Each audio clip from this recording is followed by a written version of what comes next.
Good morning, dear chairs, dear colleagues. Okay.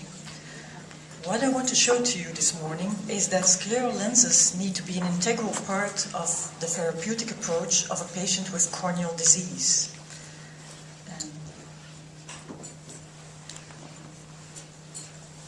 Let's see, okay.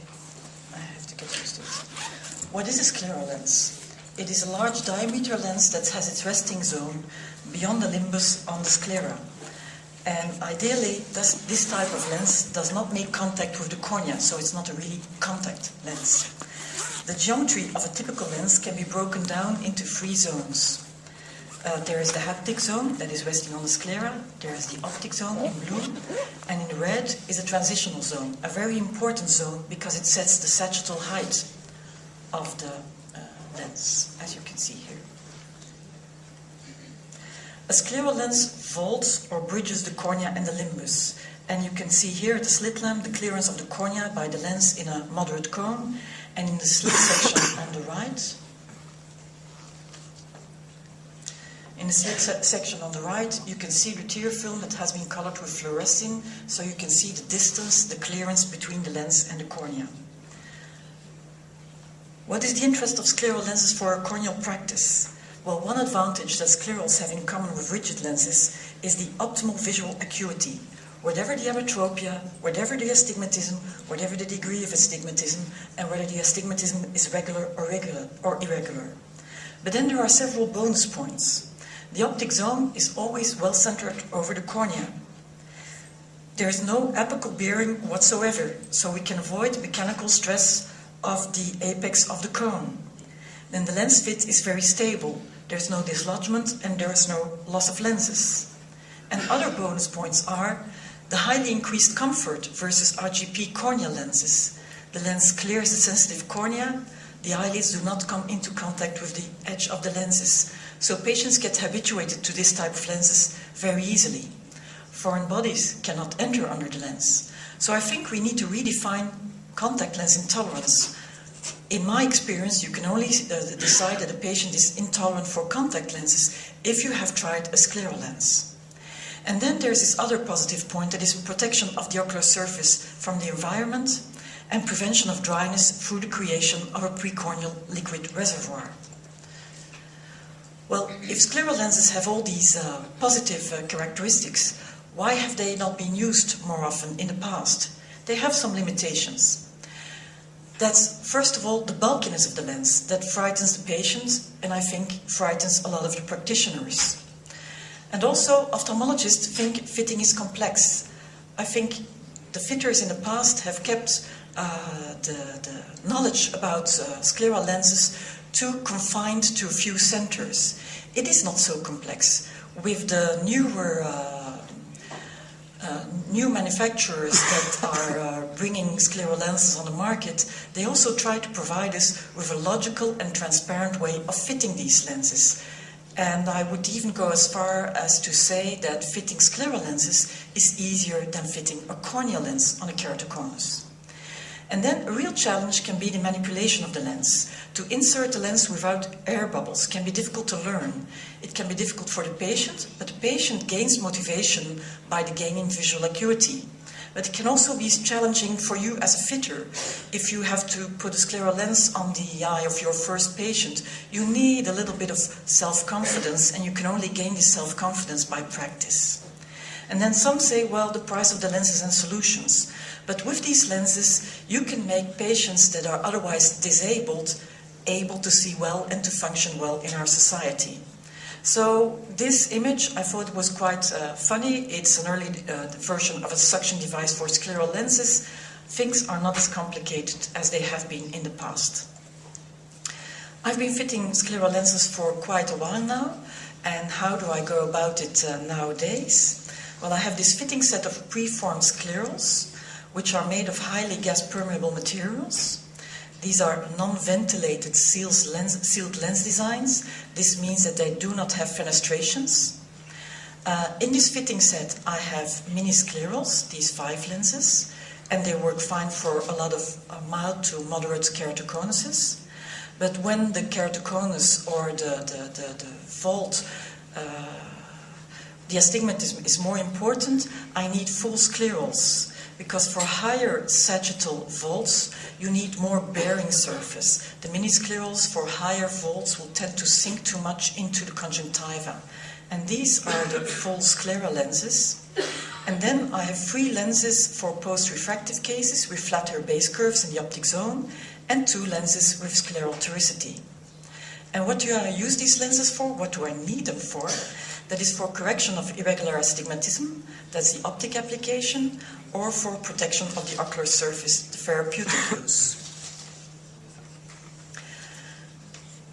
Correction of irregular astigmatism, you can read here in which situations I need these lenses. I need these lenses when these patients are intolerant to RGP corneal lenses, or when it is impossible to obtain a stable, well-centered RGP lens fit.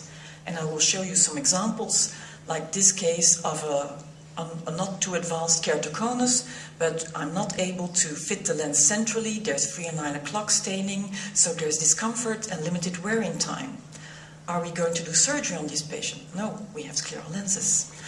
Or this stage 4 keratoconus patient, where you see the scarring and where you see the flat fit of the lenses, the lens almost falling out of the eye. A lot of surgeons, I'm a surgeon as well, a lot of surgeons would say, well, we just do a corneal transplant. Look at this nice fitting sclera lens. It's a mini version, so it's not a bigger full sclera lens. It fits really nicely centered on the cornea. This patient has a limited scar, but even in bigger scars, you are sometimes astonished at the visual acuity you can obtain. This patient sees 8 on 10. Or this case of keratoglobus with really advanced thinning and bulging of the cornea.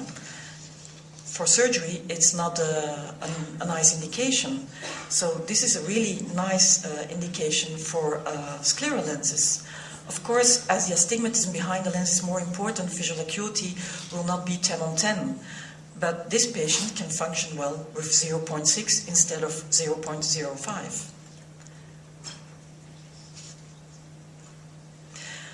A lot of these patients are post-keratoplasty patients. You can see here that the shape of the cornea is not really tip-top. And here we fitted a scleral lens.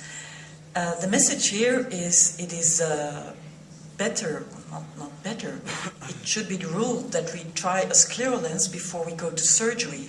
Because this case, as so many cases of patients who have penetrating keratoplasty, shows that you might end up with a scleral lens after the surgery. So you'd better try it before the surgery, and then you don't have all the surgery-related risks and complications. And this case is a patient who has had a corneal transplant 40 years ago, so quite a long time ago. It doesn't make sense to try a corneal lens on this. Does it make sense to do a corneal transplant? Well, the patient has already had corneal transplants in both eyes, and he had quite irregular astigmatism already from the start, so he knows what the limitations of surgery are. So he has been wearing scleral lenses already for a long time, even in non-gas permeable PMMA.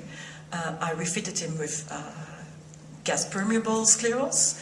Okay, these are this lens is a little bit odd shaped, but it can give this very nice result. Well, there's not total clearance, but it looks good and it is well tolerated with visual acuity of 6 on 10. And then there's a group of post-refractive surgery patients. I put in this slide of a post-RK patient, but then any type of refractive surgery has its limitations, and then the refractive surgeon refers the patients to us, the contact lens fitters. Even with reverse geometry lenses, I do not find these cases easy to fit with a corneal lens. You can easily have a pooling, the lens tends to wander off. These patients, often they have had lenses before and they don't like to go back to them, but if you offer them a scleral lens, it's so comfortable, their visual acuity is good, so they say, okay, I accept that I have to go back to lenses. Then the second group of indications is about protection of the ocular surface, and I'm not going to read out all the indications. This list is not complete. I'll show you 2 examples that will illustrate that you really need scleral lenses, that you can all think right now of one or more patients that need these lenses now. Like this patient, an 87-year-old man who had herpetic keratitis after cataract surgery. He developed this ulcer with thinning, and he developed, as the infection was treated, this persistent epithelial defect. Nothing helped, really nothing helped. We told him about scleral lenses. We thought at his age, well, he won't like it. The epithelial defect healed, and not only that, as a bonus, he got a very good visual acuity. You see here the scar, there's thinning, there's very important irregular astigmatism. He has in his eye 7 on 10, and he can wear the lens for 12 hours per day. So he's really happy. 87 years old. I've heard that this is not the oldest patient in the world who wears scleral lenses, but the patient immediately feels the gain in comfort, the gain in visual acuity, and says, this is something good for me, I want to continue with this. The same is true for this 83-year-old woman. Actually, when she started wearing a scleral lens, she was a bit younger. She was one of my first cases over 15 years ago. She had an intracranial surgery, she has a 7th nerve palsy, she has neuroparalysis, she has had corneal transplant, she had a tarsorrhaphy. So she came to us 15 years ago and she said, well, my husband has become disabled, I now have to drive a car, I have to see well with that eye. Can you open the tarsorrhaphy? We did, and I fitted a scleral lens, and she's been wearing this lens for over 15 years. Visual acuity is not perfect, but she can wear the lens all day, so the eye has protection all day, and there's no problem with the ocular surface. So, in conclusion, I've been fitting scleral lenses for over 15 years, and for a long time I was the only fitter in Belgium.